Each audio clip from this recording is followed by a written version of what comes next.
জন্মদিনের পরের দিনও ছিল সেলিব্রেশন, সেই দিনও আবার একটা কেক। আর এই কেকটা ছিল একদম অন্যরকম খেতে, দেখতেও ছোট্ট আর ফ্লেভারটাও একদম মানে অন্য ধরনের। একটা স্ট্রবেরি ছিল, একটা মানে বাটারস্কচ চকলেট, মানে সব কিছু মিক্স আপ ছিল, খুব সুন্দর খেতে ছিল।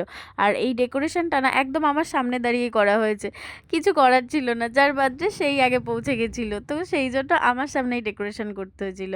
আর এই ডেকোরেশনটাও সুন্দর ছিল। সবসময় একদম মানে ঝকমকে জিনিস ভালো লাগে না, কখনো কখনো সিম্পল জিনিসও খুব ভালো লাগে। তো আমার কেকও সুন্দর ছিল আর ডেকোরেশনটাও খুব ভালো লেগেছিল।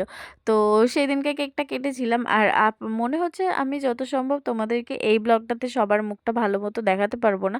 এইটার আরেকটা ব্লগ আসবে, যেখানে হয়তো আমি তোমাদের যারা যারা ছিল তাদের মুখটা দেখাতে পারবো।